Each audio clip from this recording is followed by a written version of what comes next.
Hey, welcome to Creative Love Radio. This is episode number 16. This is Debbie Maldonado, and I can't wait for this episode. It's going to be fantastic. We're going to discuss spiritual compatibility in relationships. So if you're looking for that spiritual partner and say, how come I'm not meeting anyone that's spiritually compatible with me? This is the episode you want to hear. So let's dive in. Welcome to Creative Love Radio with Debbie and Dr. Rob. We are redefining relationships to guide you to greater love, more success, and living your purpose through the latest research in neuroscience, Jungian psychology, and Eastern wisdom. Get ready for another inspirational episode of Creative Love Radio. Okay, so spiritual compatibility. What does that mean, and why do we need it? Why do we want it? In relationships? Yeah. That's a good question because nobody has really defined love to begin with. Mm-hmm. And spirituality is definitely not definable in an ordinary sense. Everyone has their unique way of defining those things. So how would you define love? Well, I would say that it manifests in different ways. Mm-hmm. And so we can get a handle on it by thinking about attraction, romantic expression and emotion, and then the social aspect of it, getting married and committing. Having children. So there's family love too, and even friendship love, that social love. Absolutely. Right? Absolutely. But we want to talk about relationships between a man and a woman, and do they need to be spiritually compatible in order to make it work, in order to create a loving relationship? And so let's break it down then. If there's a spiritual compatibility, I like the idea that when we think about physical attraction and romantic chemistry and social compatibility, like whether you want to get married or not, I think of that as more social compatibility. Like, are we attracted on a social level? Do you fit in with my tribe? Do you feel? Do we express emotions the same way? Right. So if your culture, I think one thing I learned from you, Rob, a lot is how our culture defines us so much, and the culture we grew up in, not only the, culture of like our ancestry, but our culture of like social culture and where part of the world we live in, and people from Texas versus people from New Jersey, that culture, the family culture, was it very huggy? Was it very affectionate? Was it a lot of laugh, a lot of sharing, or was it cold? Was it distant? So those are all, I think, social compatible, because you're going to bring this person into your family. You're going to have kids, and your kids are going to be in that family. So all that is, I think a lot of times the way people look for compatibility, and of course religion, how they are putting, I'm a Catholic, so I need to marry a Catholic. I'm Jewish, I need to marry a Jew. I'm a Muslim, I need to marry a Muslim. Or I'm not religious or atheist, and I need to marry another atheist. I can't be with someone who's really religious. So, but again, I think those things are more social. They're not really spiritual in the way we're going to talk about it. Yeah. And I think what we really need to define is what love is on all these levels, but also what spirituality is. Mm-hmm. So do you think eHarmony has the right idea? Spiritual, but not religious. No, they talk about compatibility. Yeah. That's their main thing. Well, I think this is a really important topic, because what does compatibility mean? And for most people, it's our egos compatible. Is that personality, this, the externalized human being that we are, the physical sense and the conscious awareness that we have of ourselves, is that compatible with another person?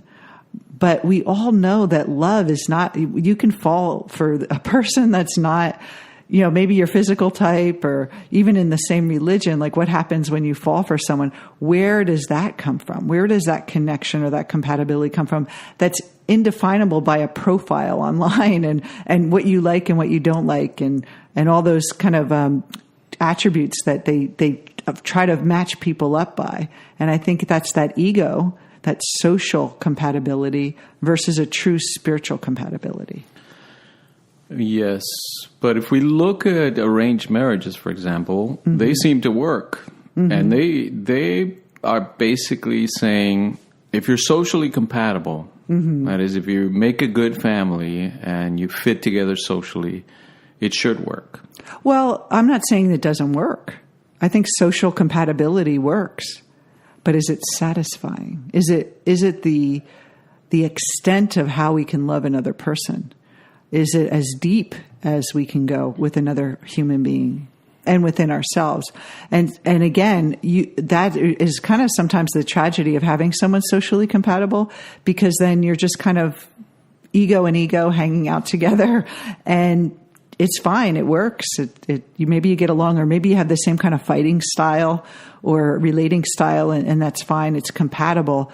But just being compatible, I don't know if that's the goal, right? We want to have another element to our relationships, which I think is spiritual, like beyond the human experience. I think in life we want to have more than just the job that pays us a certain salary and we're comfortable or challenges us. We want something deeper, like a purpose. And I think that's the realm I believe we're getting into with this discussion about social compatibility and spiritual compatibility. Right, but the tension is not between the social aspect and the spiritual aspect. It's between the social and the animal, the passion, right? The raw attraction between the ego, people. Right? Is that what you're talking about? Like the ego conditioning? Well, that's part of it. But if you think about how do people fall in love in Western cultures, they think, well, if I'm attracted to the person and if they're hot and and they turn me on, and then I go for it, and then I fall in love or create a relationship through that. And I have to love them, and they have to be like my one true love, my one true passion in order to reach marriage. Whereas in the arranged marriage or the compatibility model, it's no, if you fit together socially and your parents agree that you guys would make a good couple, it's going to work, and love will come out of that. Well, I think here's the thing with what you just said is very interesting, because with the social model, you make up a story about this other person, that they're your husband now or your wife now, and I must love them.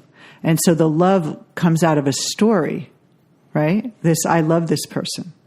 And it's the same thing. It's just that the animal attraction, we make up a story. I love this person because I feel all these emotions. So in both cases, we're really talking ourselves into a story about love and a narrative in our mind of what love is. So you either have it from the socially down, and we kind of settle and justify our actions, and we must love them and find ways to love this other person. And of course, if you spend time with a person enough, you will fall for them, just like our friendships. Some of my best friendships I've ever had were people I worked with that I spent every day with. They were complete strangers, but then you were kind of thrown together in this social environment that you learn to really care about them, right? So of course it would show that. And again, the animal, you believe that animal attraction is something special. So you say, ooh, I'm feeling this urge. I'm really missing this person. I must love them. A lot of times when people break up and then they get back together, the pain of the separation, they start to think, ooh, I have this like draw to this person, so it must be love. So I know there's a lot of debate about this, but that's how I see it. Yeah, there's that tension between passion and conventionality. Mm-hmm. Do I do what my parents did and what society expects me to do, or do I go with my gut instinct and feelings, the passion that I have for individuals? And that tension is not always, it's not always resolved in a creative way. Because often people fall in love at that raw attraction level with the wrong person. The quote-unquote wrong person, right? Yes. Someone that doesn't fit the social expectations of their culture or their group. So the question is love and marriage the same thing? And should they go together, or are they separate experiences in the human experience? What do you think? I don't know. I think that love and marriage, are they the same thing? Well, again, it comes down to, how do you define love? How do you define marriage? What is the purpose of marriage? If you are getting married for social reasons, and that's your goal, is to just have babies and have a financial support from a partner, share the bills, share the household, that type of more social aspect of it, there's nothing wrong with that. And then there's also people that want to just be in love all the time, and they go from relationship to relationship looking for that passion, and then they don't know where to, how to maintain it. It's like the passion dies, and then they go to the next partner. Right. So let's move on to spirituality then. We know in spirituality we can break it down into 3 different camps. We got the theist, that is people that believe in God, or a God, or gods sometimes. Then you have the atheists who say there is no God. And of course it's more complicated than that, but let's just go with that. And then the third camp is the agnostics, meaning we don't know. Well, as an agnostic person, we don't know, but I'm open to knowing. And I think a lot of people confuse agnostic with atheist. They think, oh, they're not religious, or they're not. Just because you're not religious doesn't mean you're not spiritual. I think it runs the whole gamut from we don't know, like and I'm open to knowing, all the way to we cannot know. We can never know. Until we meet our maker, right? Even then, it might be. We may not know, right? Yeah. And so when we talk about spiritual compatibility, what does that mean to you? Well, if we define spirituality in these terms, then how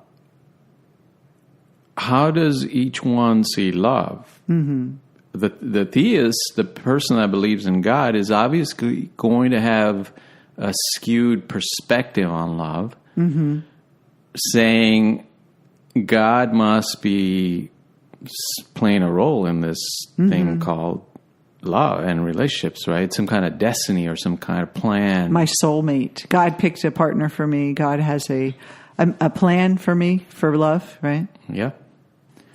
So how do you think the atheist is going to see love? Probably it's just a random emotional conditioned response based on human, biology.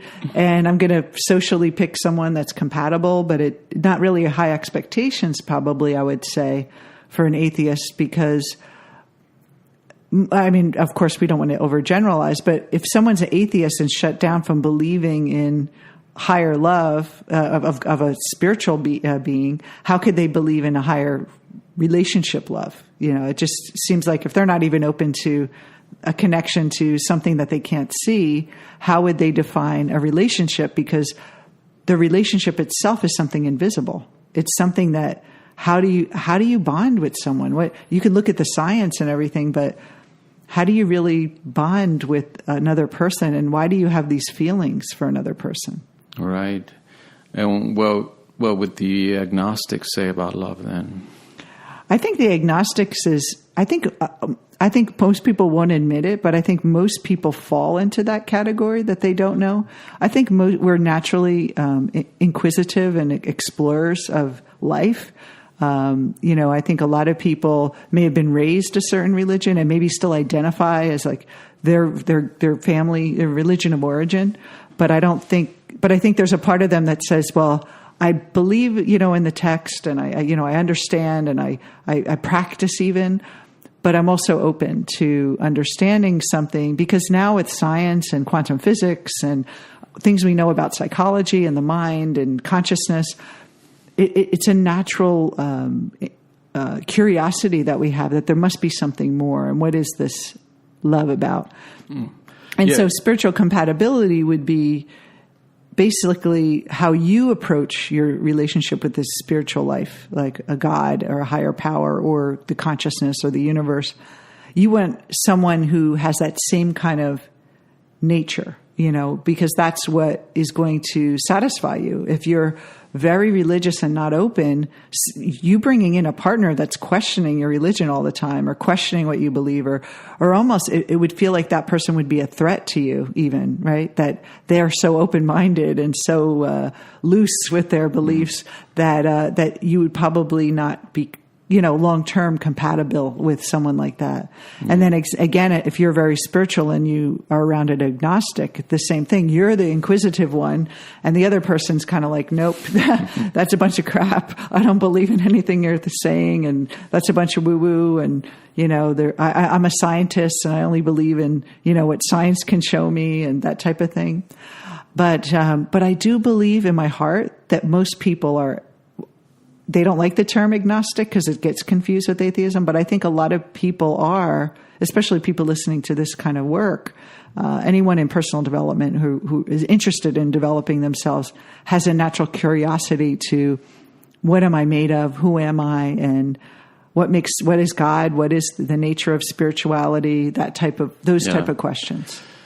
Yeah, it's certainly a fluid way of understanding spirituality, and we use these labels and definitions mainly to get a grasp on it, but a person can be an atheist in the morning, a theist in the afternoon, and an agnostic at night. And we certainly will fit different definitions depending on the group that we're talking to.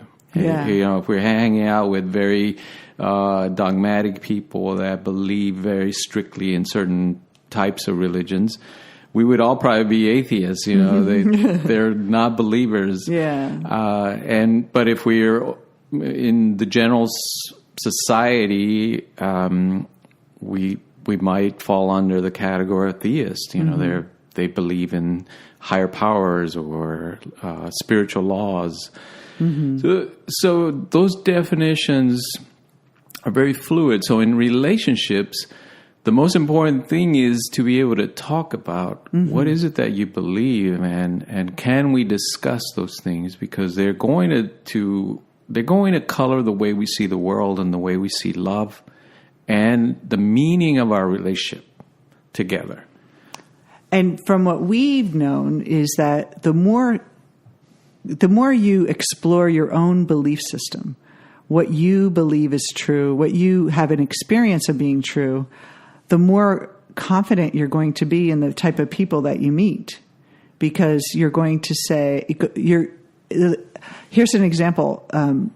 Some people, when they do our work, and in the beginning, they learn about the psyche and they learn about spirituality and like Vedanta, and they're like, wow, this is so cool. And they go on a date and they're trying to explain it, but they haven't really fully had a direct experience of it yet. They're just kind of knowing it intellectually.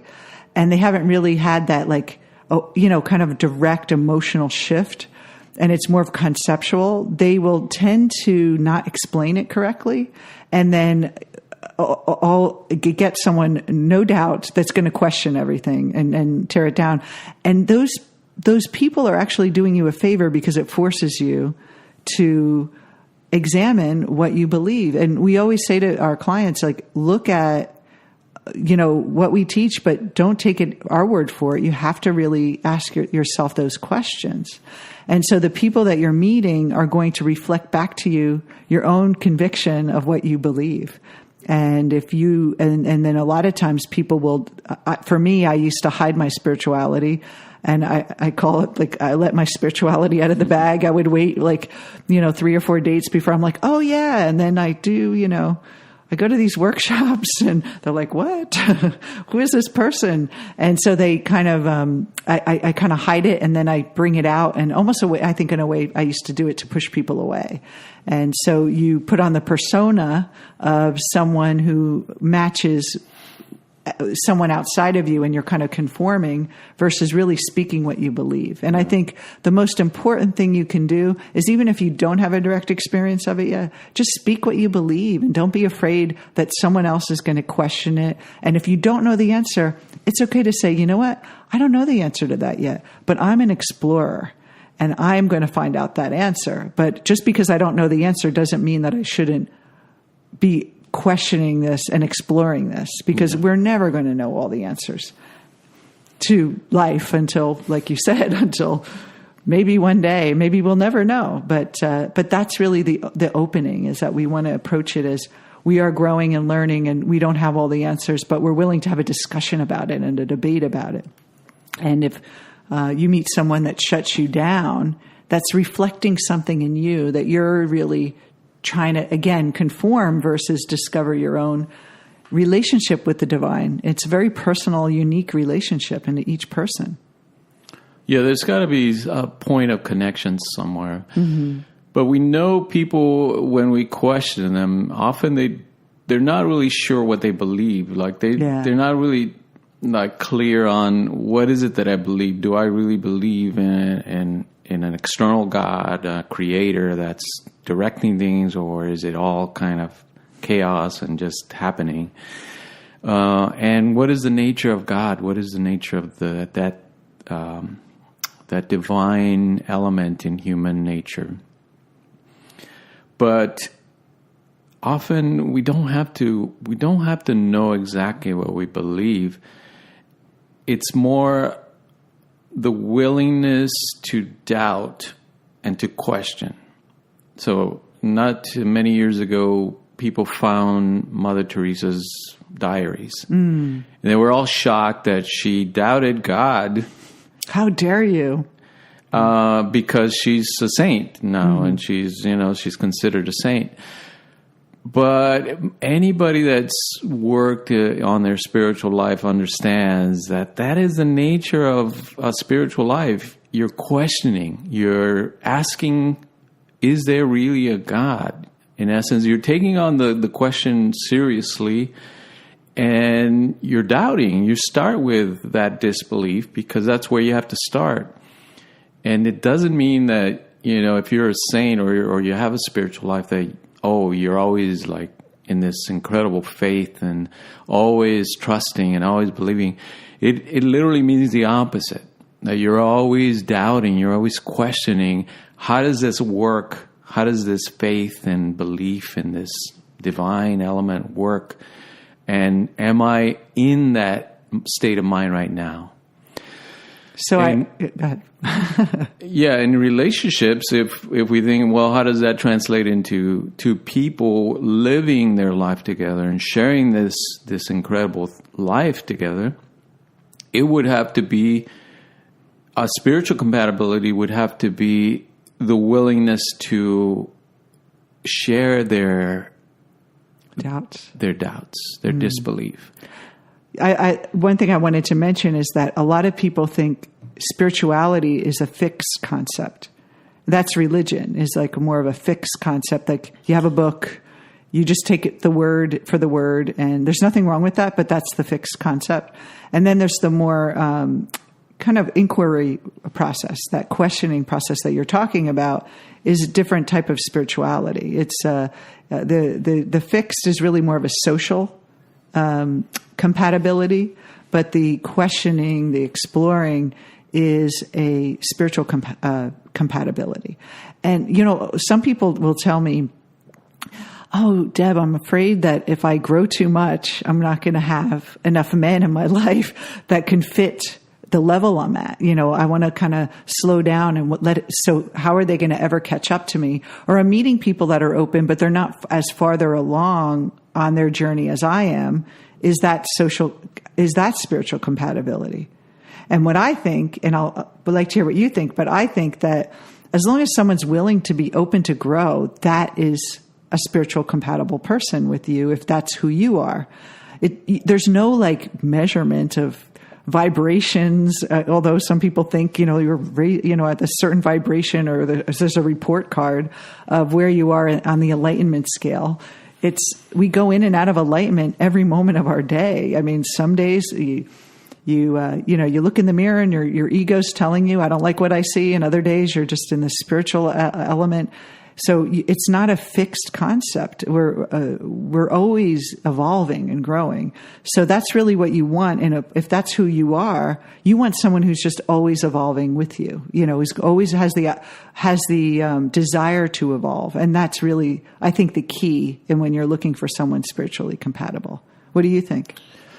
Well, if we look at love itself, first of all, it prompts us to connect with this other person. Mm-hmm. Even at the physical level, you're kind of stepping outside of your own little bubble, mm-hmm. out of your comfort zone, if you will, and you're daring to approach this other person who is living their own life and saying, hey, I'm here.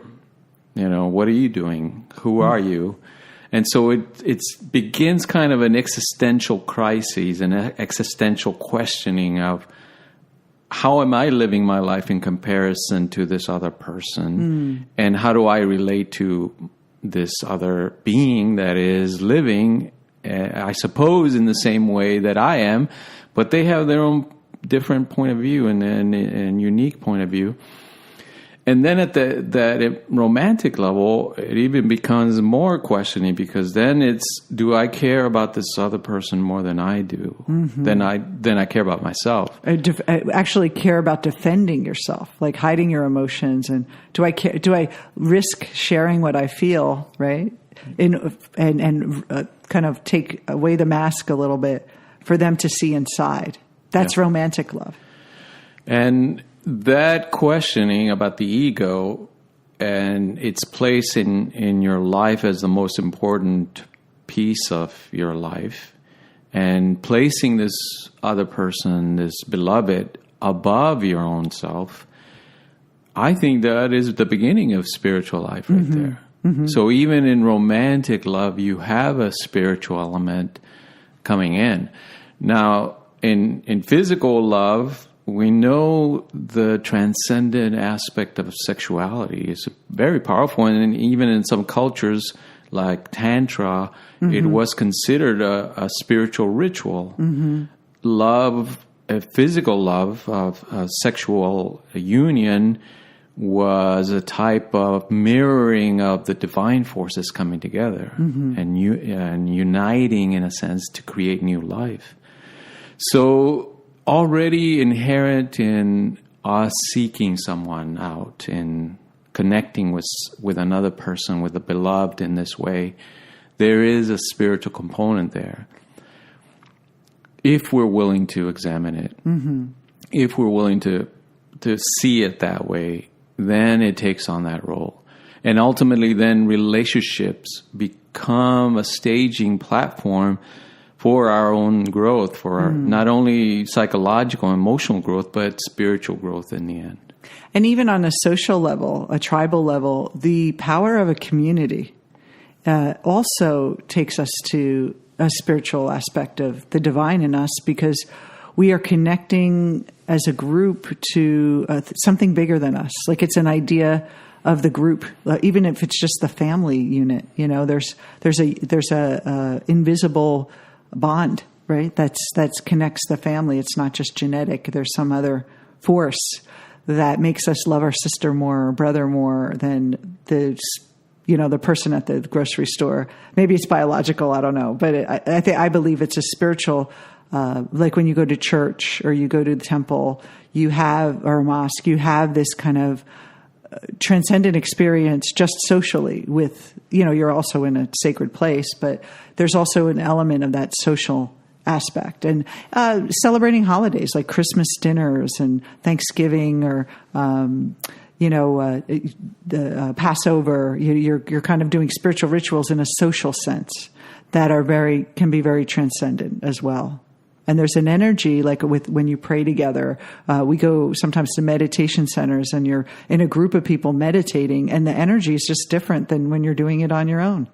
So all those rituals and techniques socially that we do can also bring in that spiritual element. Absolutely. And then we see a lot of people, when they have children, they choose a path or a religion for the sake of the family. Mm-hmm. That it's a shared communal experience, that we're going to be acting out as a family unit. Mm-hmm. That is the social level of, let's say, the cultural, religious aspect of being a family. But at the individual level, you still have to confront all those questions of, how does my sexuality, how does my individuality, how does this tribe, this erotic attraction to the beloved fit into a spiritual component of life?